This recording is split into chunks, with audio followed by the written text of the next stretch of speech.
যারা ভবিষ্যতে ফ্যাসিবাদী স্বৈরাচারী আচরণ করার চেষ্টা করবেন তাদের জন্য ডাবল লাল কার্ড এই প্রজন্ম তৈরি করে রাখবে ইনশাআল্লাহ। এই নোট অফ ডিসেন্টের নামে যারা জুলাইয়ের আকাঙ্ক্ষাকে অস্বীকার করছেন, তারা এই জাতির সাথে প্রতারণা করছেন। এই জাতি কোন প্রতারককে রাজনীতির মাঠে দেখতে চায় না। আপনারা বক্তব্য দিচ্ছেন ক্ষমতায় আসলে আওয়ামী লীগের সব মামলা উঠিয়ে নেবেন। আপনাকে কে অধিকার দিয়েছে সব মামলা উঠিয়ে নেওয়ার? কে ম্যান্ডেট দিয়েছে সব মামলা উঠিয়ে নেওয়ার? ক্ষমতায় আসার আগে নিজেদেরকে ক্ষমতার চেয়ারে কল্পনা করা শুরু করে দিয়েছে। হাসিনাকে আমরা একটা লাল কার্ড দেখিয়েছি। যারা ভবিষ্যতে ফ্যাসিবাদী স্বৈরাচারী আচরণ করার চেষ্টা করবেন তাদের জন্য ডাবল লাল কার্ড এই প্রজন্ম তৈরি করে রাখবে ইনশাআল্লাহ।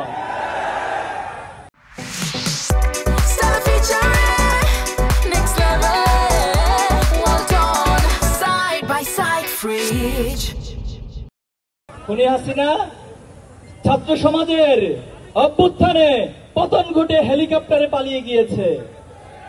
তিনি যখন পালিয়ে গিয়েছিল তার নেতাকর্মীর কথা কি মনে ছিল না?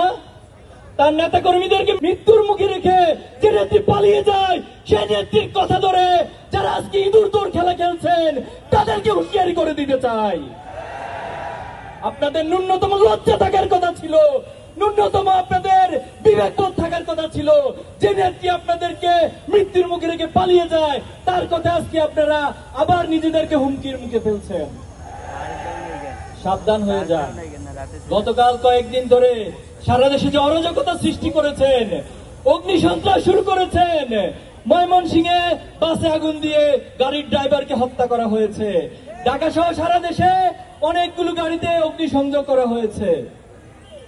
বাংলাদেশে এই অগ্নিসংযোগকারী এই ফ্যাসিবাদী কোন রাজনীতি ভবিষ্যতে চলতে দেওয়া হবে না।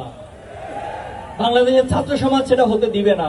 আমরা সরকারকে আহ্বান জানাবো অতি সত্বর জুলাই গণহত্যা সহ বিডিআর হত্যাকাণ্ডে যারা শহীদ হয়েছিল, সপ্তাহে যারা শহীদ হয়েছিল, বাংলাদেশে অসংখ্য আলেম ওলামা নেতৃবৃন্দকে যারা হত্যা করেছিল, যারা জুলাই গণহত্যা চালিয়েছিল, তাদের প্রত্যেককে যথাযথ বিচারের আওতায় আনতে হবে।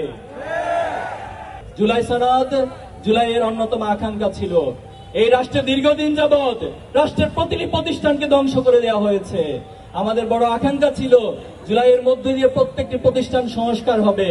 কিন্তু এখনো আমরা দেখতে পাচ্ছি একটি রাজনৈতিক দল তারা বারবার সংস্কারের পথে বাধা সৃষ্টি করছে। তারা বারবার প্রতিবন্ধকতা দিয়ে আবার নিজেদেরকে ফ্যাসিস্ট হয়ে ওঠার রাস্তা সবকিছু খোলা রাখার জন্য চেষ্টা করে যাচ্ছে। সংগ্রামী উপস্থিতি, এই নোট অফ ডিসেন্টের নামে যারা জুলাইয়ের আকাঙ্ক্ষাকে অস্বীকার করছেন, তারা এই জাতির সাথে প্রতারণা করছেন। এই জাতি কোন প্রতারককে রাজনীতির মাঠে দেখতে চায় না।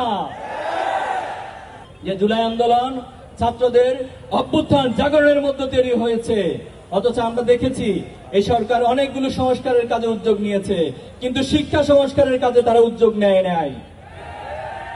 আমরা ছাত্র শিবিরের পক্ষ থেকে 30 দফা শিক্ষা সংস্কার দাবি উত্থাপন করেছি। আমরা সরকারকে বলতে চাই এর প্রত্যেকটি দাবি যদি বাস্তবায়ন করা সম্ভব হয়, বাংলাদেশের শিক্ষা ব্যবস্থা বিশ্বের বুকে বিশ্বমানের একটি শিক্ষা ব্যবস্থা পরিণত করা সম্ভব।